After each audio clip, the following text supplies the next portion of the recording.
The crystal ballroom of the Rosewood Hotel sparkled with 1,000 points of light, each crystal chandelier casting rainbow prisms across the faces of elegantly dressed guests. I stood in the shadows near the entrance, watching the scene unfold before me like some bizarre theater production. The bride, my sister Olivia, floated through the crowd in her designer wedding gown, accepting congratulations with practiced grace. Our parents, George and Margaret Wilson, followed in her wake like proud satellites, their faces glowing with the kind of joy they'd never shown for me. "Just sign here, Ms. Martinez," the wedding coordinator whispered, extending a tablet with the final payment authorization for the venue. I suppressed a smile at the false name I'd used to purchase the Rosewood Hotel chain 3 years ago.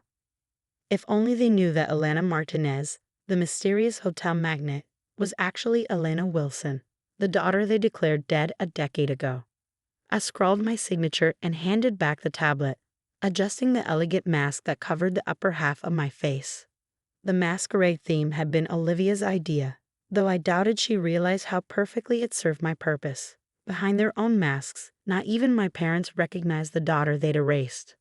The ceremony was beautiful, I murmured to the coordinator, my voice carrying the slight Spanish accent I cultivated for my Elena Martinez persona.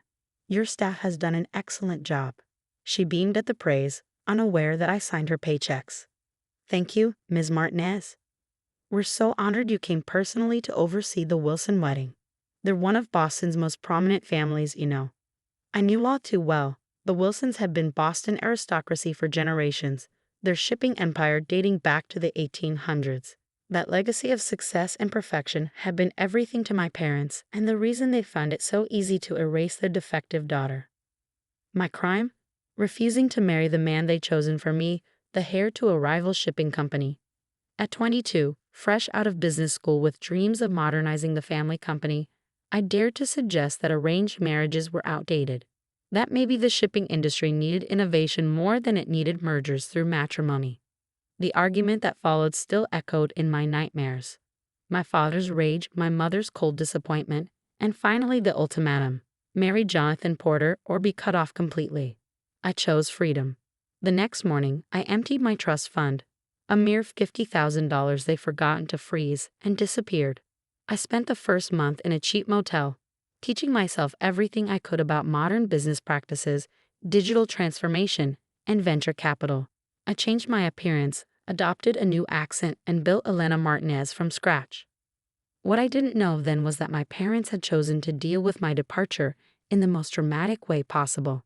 Instead of admitting their daughter had defied them, they told everyone I died in a sailing accident off the coast. They even held a funeral, complete with an empty casket and tearful eulogies about their beloved Elena, taken too soon. I learned about my own death 6 months later when I tried to contact my younger sister. The email I sent bounced back, but not before I saw her social media profile picture, Olivia in black, standing beside our parents at my memorial service. That was the moment Elena Wilson truly died and Elena Martinez was born. "Ms. Martinez?" The coordinator's voice pulled me back to the present. "Would you like to be seated for dinner?"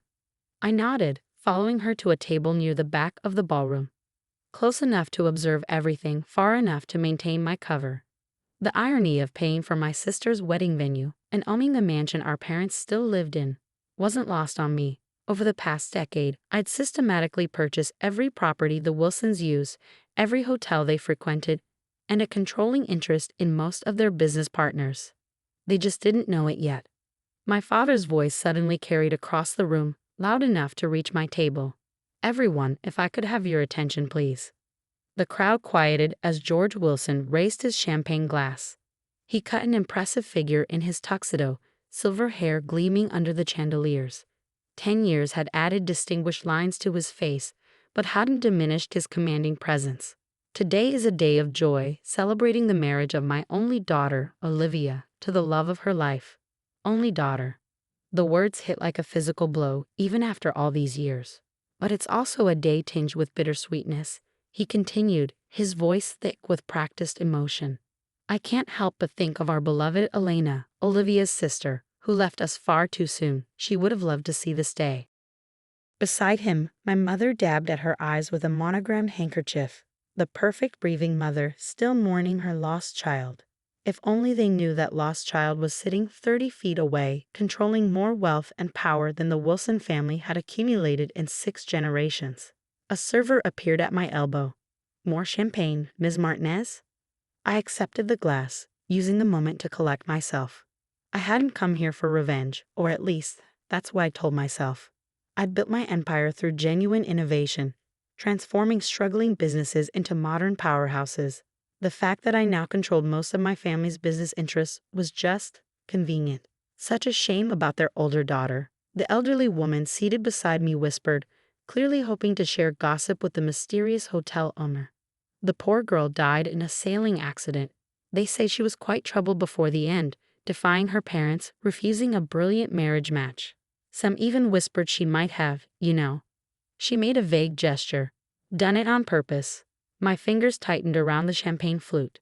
Of course they'd implied my death was suicide. It fit their narrative of the rebellious daughter who couldn't handle the pressure of their expectations. Better than admitting the truth, that I'd chosen freedom over their suffocating control. The sound of clinking glass drew everyone's attention.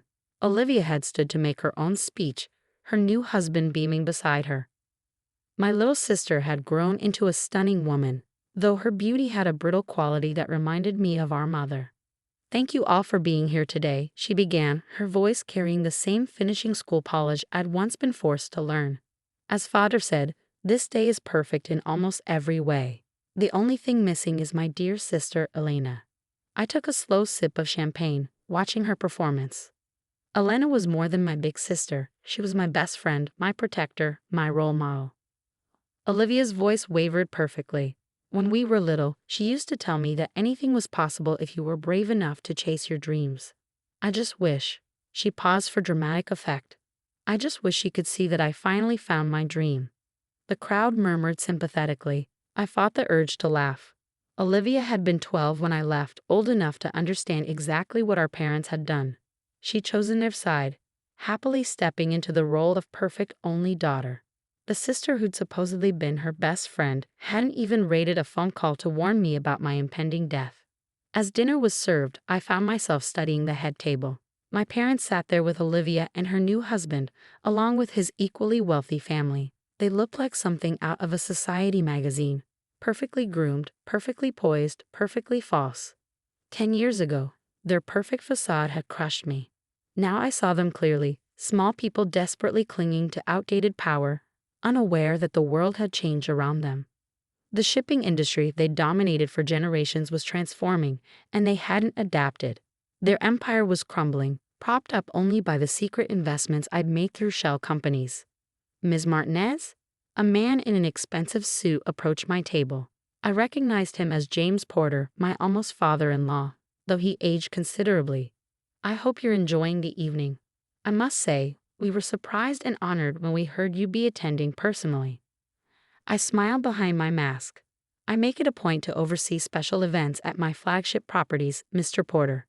Especially for such distinguished families." He preened at the compliment. "Yes, well, the Wilsons and Porters have been pillars of Boston society for generations. Though I must admit, recent years have been challenging." "Oh." I kept my tone merely polite, though I knew exactly how challenging things had been for both families. My companies had slowly acquired controlling interests in their major shipping routes, modernizing operations and squeezing their profit margins. "The industry isn't what it used to be," he said, sighing heavily. "These tech startups, these modern logistics companies, they're disrupting everything. Why, just last month we lost our biggest client to some upstart called Phoenix Maritime." I managed not to smile. Phoenix Maritime was one of my first acquisitions, transformed from a failing local shipper into a digital logistics powerhouse. "Progress can be difficult to navigate," I offered diplomatically. "Progress," he scoffed. "In my day, business was built on relationships, on family connections. Did you know my son was supposed to marry George Wilson's older daughter? Now that would have been a merger worth celebrating. But the girl had other ideas." He shook his head. "Tragic. What happened to her? Though perhaps for the best, given her rebellious nature." The crystal flute in my hand threatened to shatter under my grip. Before I could respond, a commotion at the head table drew everyone's attention. My mother had stood up suddenly, swaying slightly, Apparently the champagne had flowed too freely. I simply must say, she announced, her voice carrying that peculiar precision of the elegantly drunk. How wonderful it is to see all our dear friends here, especially those who supported us after we lost our Elena. I sat perfectly still, watching the train wreck unfold. Such a difficult time, she continued, dabbing at her eyes. Having to tell everyone that our daughter, that she, well, the shame of it all. But we preserved the family name, didn't we, George? We gave her a proper send-off, even if she didn't deserve. Margaret. My father's voice cut through her rambling like a steel blade. Perhaps you should sit down. But the champagne had loosened something in my mother's perfect facade. Oh, but darling, I simply must tell Ms. Martinez what an honor it is to have her here. Such a successful woman, and self-made at that. Nothing at all like our poor Elena, who thought she could reject her family obligations and succeed on her own. She laughed, the sound brittle as breaking glass. As if a Wilson could ever survive without family connections. Why ever she didn't even make it a month before. That's enough. My father stood, his face flushed with anger. Margaret, you're making a scene. The ballroom had gone silent, hundreds of guests watching my mother's meltdown with horrified fascination. Olivia was hiding her face in her hands, her new husband patting her shoulder awkwardly. I stood slowly, my chair scraping against the marble floor. The sound drew my mother's attention, and she focused on me with the unsettling intensity of the truly drunk. Ms. Martinez, she called out, you simply must tell us your secret. How does a woman with no family name, no connections, build such an empire? My Elena thought she could do the same, you know. Thought she was smarter than generations of Wilson business sense. And now she's what, mother? The words left my mouth before I could stop them, my careful accent slipping. My mother froze, something flickering across her face. Recognition, impossible as it was. But the moment passed. She blinked at me owlishly, confused by the question from a stranger. My father had reached her by then, taking her arm firmly. I apologize for my wife, he said smoothly. The excitement of the day combined with the memories. Please, everyone, enjoy your dinner. He led my mother away, probably to sleep off the champagne in one of the hotel's luxury suites. Suites I owned in a hotel I owned, just like I owned the mansion they still lived in and controlling interest in the companies they thought were still theirs. I sank back into my chair, hands trembling slightly. I come too close to revealing myself, letting old pain override a decade of careful planning. The elderly woman beside me patted my arm sympathetically. Don't mind them, dear, she said. Old money families like the Wilsons, they can't handle change. Today's world belongs to people like you, self-made, forward-thinking. Why, I heard your hotel chain is expanding into shipping and logistics now. Among other things, I murmured, recovering my accent. She had no idea that my hotel chain was just the tip of the iceberg. Through various shell corporations and holding companies, Elena Martinez controlled an empire worth billions, built specifically to systematically dismantle everything the Wilsons had ever valued. The rest of dinner passed in a blur of small talk and subtle observation. I watched my sister dance with her new husband, my father smooth things over with embarrassed guests, my mother nowhere to be seen. They looked exactly like what they were, relics of a dying era, clinging to appearances while their real power slipped away. When I finally stood to leave, the wedding coordinator rushed over. Ms. Martinez, will you be staying the night? We've prepared the presidential suite. No, I said quietly, watching my father lead a round of toasts. I think I've seen enough family drama for one evening. She laughed nervously, clearly uncertain how to respond to her boss's dry tone. I handed her a thick envelope, a wedding gift for my sister, though she'd never know who it was really from. Make sure the bride and groom have everything they need, I instructed, and send some water and a spear into Mrs. Wilson's room. She'll need it tomorrow. As I walked out of the crystal ballroom, I heard my father's voice one last time, to family, the most precious thing we have. I didn't turn around. Elena Wilson was dead, after all, they'd made sure of that themselves. But Elena Martinez was very much alive, and she was just getting started. In my car, I pulled out my phone and dialed my assistant. Maya, execute phase 2. It's time the Wilsons learned exactly who they're dealing with. The next few weeks would change everything. But that's another part of the story. The morning after Olivia's wedding, I sat in my penthouse office overlooking Boston Harbor. watching the Wilson shipping vessels crawl across the water like tiny, obsolete insects. My mother's drunken outburst had accelerated my timeline, but perhaps that was for the best. 10 years of silent accumulation had positioned all the pieces perfectly.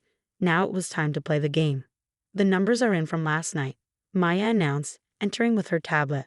My assistant of 8 years was the only person who knew both Elena Martinez and Elena Wilson. The Wilson Porter wedding cost them just over $300,000. They put it all on credit.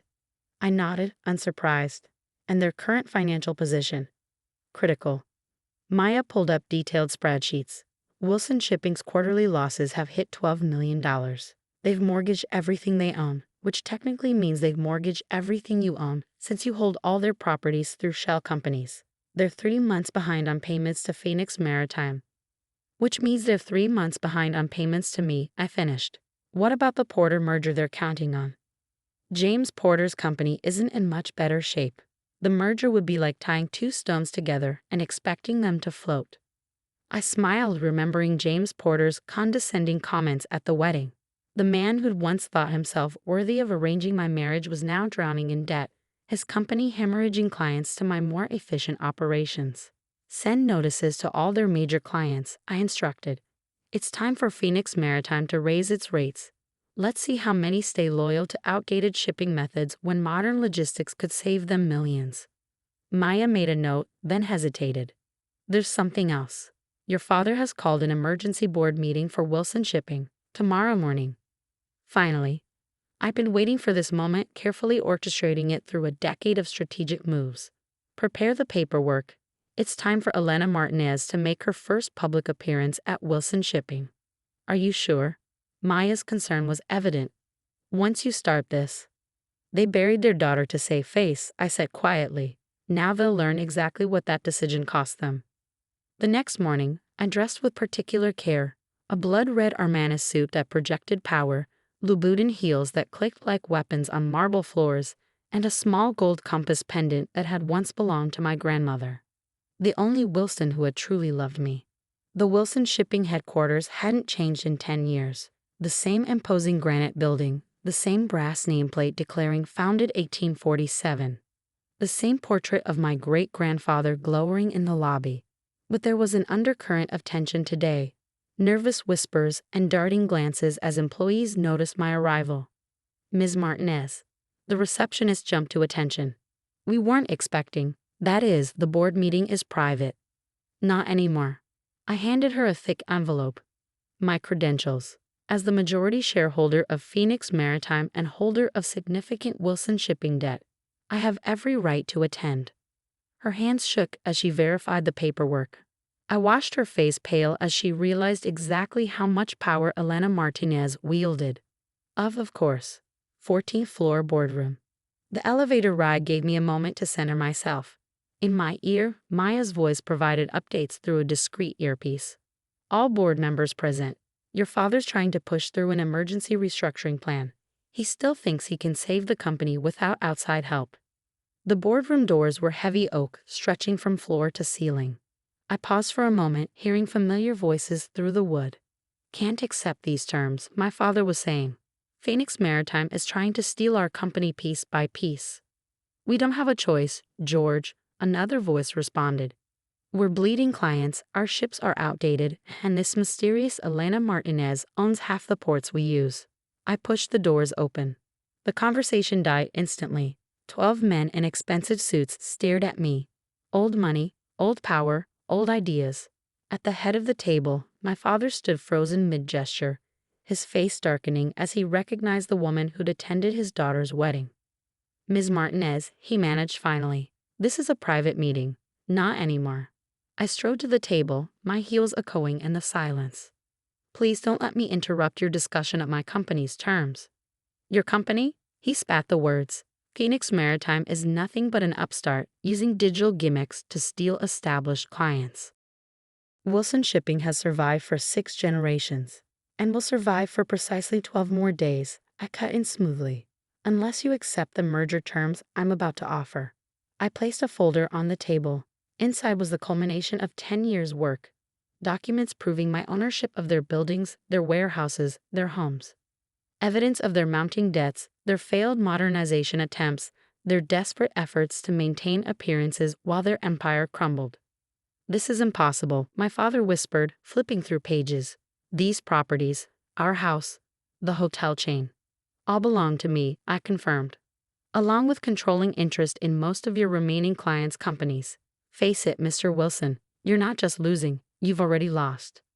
He slammed the folder down. "Who are you? Some tech billionaire trying to dismantle a legacy business. You have no idea what family tradition means." I felt my carefully constructed mask crack, just a little. Family tradition. I took off my designer sunglasses, meeting his eyes directly, like the tradition of forcing your children into loveless marriages, or the tradition of declaring them dead when they refused to comply. The color drained from his face. "No," he whispered. "It's not possible." Elena, one of the older board members, breathed, recognition dawning. "My God, Elena Wilson." I smiled, not pleasantly.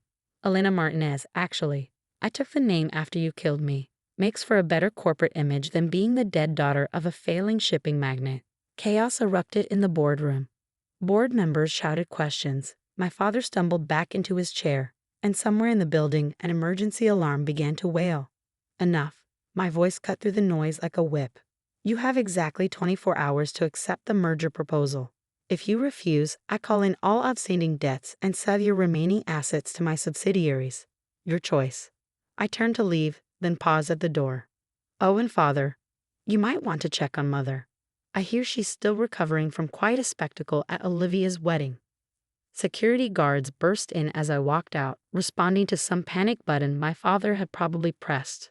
I smiled at them as I passed. They worked for me too, though they didn't know it yet. In the elevator, Maya's voice came through my earpiece. "Well, that was dramatic." "They always love theatrics," I replied. "I learned from the best. Your mother's waiting in the lobby." I stiffened. "What?" "She arrived about 5 minutes ago. Looks like she's mostly recovered from the champagne." The elevator doors opened and there she was. Margaret Wilson, Boston society matron. Perfectly coiffed even in the middle of her world collapsing. She stood near the great-grandfather's portrait, and for a moment I saw myself at 18, standing in that same spot while she lectured me about family duty. "Ms. Martinez," she said as I approached, her voice brittle as frozen glass. Or should I say, "Elena will do." I cut her off. "But only in private. Publicly, I'm still very much dead. Your choice, as I recall." She flinched. "We did what we had to do. For the family name." "The family name?" I laughed, the sound echoing off marble walls. "Take a look around, mother. The Wilson name isn't worth the brass it's engraved on. The only thing keeping this company afloat is my money, which makes it my name on the line. You're enjoying this," she accused, "destroying everything we built." "No," I stepped closer, close enough to smell her familiar perfume. "I'm saving everything you destroyed. The company will survive, modernize, grow. The Wilson name will continue, just not in Wilson hands." Her perfectly painted lips trembled. We really thought you were dead, poverty-stricken, failed," I supplied. "You thought your rebellious daughter couldn't possibly succeed without the family's help. That's why you erased me, because the alternative was admitting you might be wrong." A tear slipped down her cheek, carving a path through expensive foundation. "Elena, please. We can fix this. Come home." I'm not that naive girl anymore. I walked past her toward the entrance. "You have 24 hours to accept the merger. Don't worry, I'll let you keep the house. Consider it a wedding gift to Olivia." Outside, my driver held the car door. Boston's summer sun felt warm on my face, so different from the artificial chill of the Wilson building. I looked back once, seeing my mother's silhouette through the glass doors, small and lost in the lobby of her crumbling empire. Maya was waiting in the car. "Phase 2 complete," she reported. "The board is in chaos, our lawyers are standing by, and rumors already spreading through the financial district. What's our next move?" I checked my phone, seeing dozens of missed calls from my father, from board members, from family friends suddenly realizing who Elena Martinez really was. Let them talk. Let them panic. The next 24 hours would determine the fate of everything they built, and everything I built to replace it. "Now," I said, "we wait, and then we show them exactly what the dead daughter can do." The next phase would change everything. But that's another part of the story. The 24 hours I'd given the Wilson Shipping Board felt like the longest of my life. I spent them in my penthouse office, watching the sun set and rise again over Boston Harbor while my phone lit up with increasingly desperate messages. From my father, "We need to talk. This isn't the way." From various board members, "Let's discuss terms privately." From family friends, "Elena, darling, we never believed." From Olivia, surprisingly, "Is it really you?" I answered none of them. Instead, I focused on the final pieces of my plan, making sure every detail was perfect. The media had already caught wind of the story. Boston's supposedly dead heiress returning as a billionaire CEO to take over her family's company. The headlines wrote themselves. The Wall Street Journal is on line 1, Maya announced, entering with fresh coffee. They want an exclusive. Not yet. I took the coffee, breathing in its familiar comfort. Let them speculate for now. The real story comes after the board's decision. And if they refuse the merger? I smiled, remembering my mother's face in the lobby. They won't. Right on cue, my phone buzzed with a message from the board's secretary. The vote was in. Unanimous acceptance of Phoenix Maritime's merger terms. My father hadn't even voted against it. Perhaps he finally recognized the inevitable. Set up the press conference, I told Maya. 2 hours, main lobby of Wilson Shipping. Tell them Elena Martinez will be making a major announcement. And Elena Wilson. I touched the compass pendant at my neck, thinking of my grandmother. She's done hiding. The lobby was packed by the time I arrived. Reporters jostled for position, cameras flashed, and a crowd of Wilson Shipping employees lined the balconies above. My father stood with the board members on a small stage, looking like he aged a decade overnight. I made them wait 10 minutes, a small petty pleasure, but I'd earned it. When I finally walked in, the crowd fell silent. I wore Wilson blue today, a power suit that matched the company's logo, with my grandmother's compass catching the light. No more hiding behind sunglasses or Spanish accents. "Thank you all for coming," I began, stepping to the podium. "My name is Elena Martinez, or, as some of you might remember, Elena Wilson." The room erupted. Cameras clicked frantically, reporters shouted questions, and somewhere in the crowd, I heard my mother gasp. I held up a hand for silence.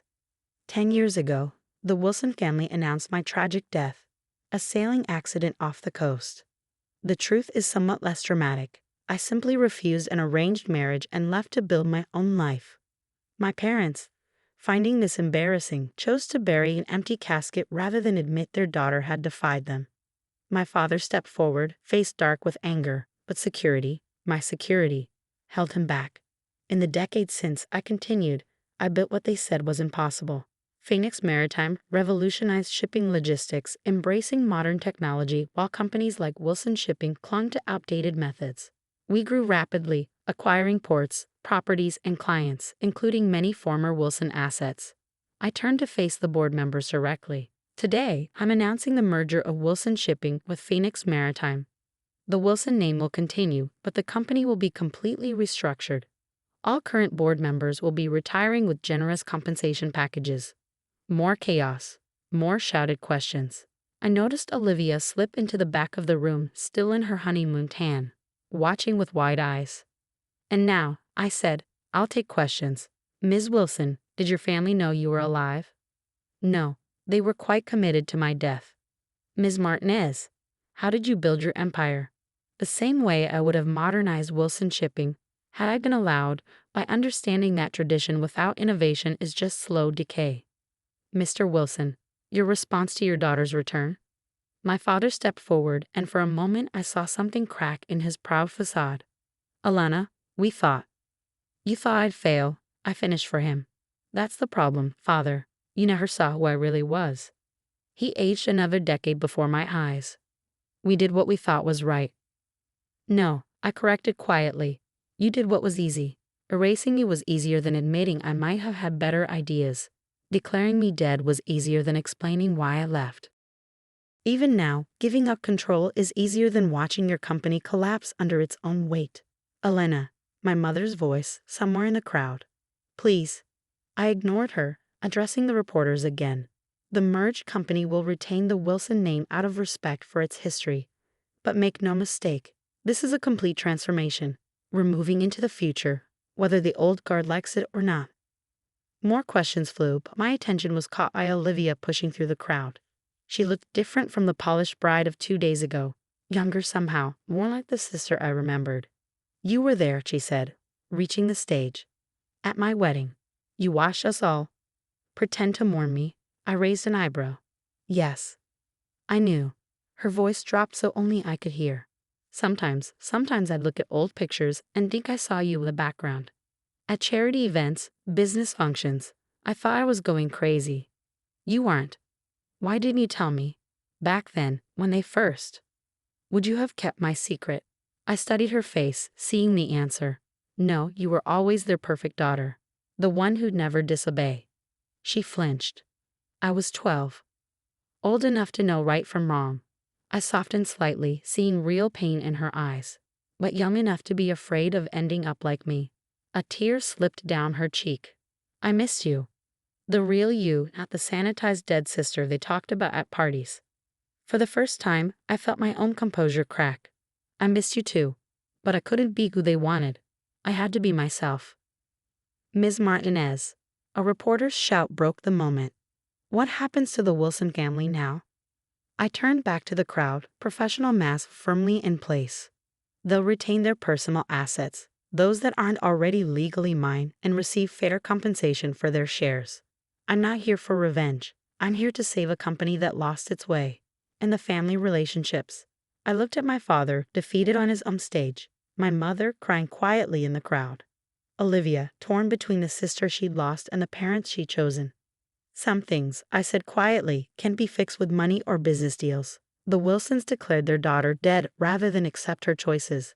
That doesn't go away just because she came back successful. The press conference wound down after that. Reporters got their sound bites, photographers got their shots of the prodigal daughter triumphant, and gradually the crowd dispersed. I stayed on stage, watching my parents huddle with their lawyers while Olivia hovered uncertainly between us. Maya appeared at my elbow. The papers are ready to sign. Private conference room. I nodded. Give me a minute. When the lobby was almost empty, I walked to where my parents stood.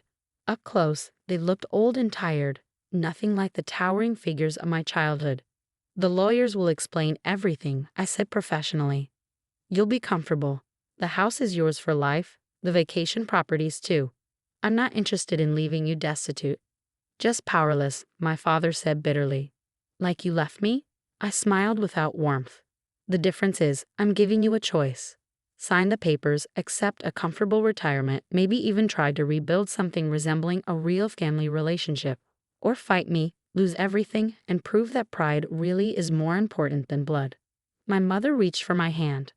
I let her take it, feeling her expensive rings press into my palm. We thought we were protecting you, she whispered. The business world, it's so hard for women. I pulled away. I know exactly how hard it is. I succeeded not because of the Wilson name, but because you forced me to fight without it. Olivia stepped forward. Elena, what about me? You're my sister, I said simply. My door is open when you're ready to know me as I am, not who they wanted me to be. I turned to go, then paused. Oh, and mother. The next time you're drunk at a party in my hotel, try not to brag about how you erased your daughter. It's bad for both our reputations. The paperwork took less than an hour. Signatures were scratched, hands were shaken, and just like that, Wilson Shipping belonged to the daughter they'd buried. The company would keep its name but nothing else. New board, new methods, new future. Later that night, I stood in my office watching the Wilson ships in the harbor. Soon they'd be repainted with the Phoenix Maritime logo, upgraded with modern technology, integrated into my larger transportation network. The Wilson legacy would live on, just not in the way my parents had imagined. Maya brought a bottle of champagne. To the merger. To the truth, I corrected, taking a glass. Sometimes it takes a death to bring it to life.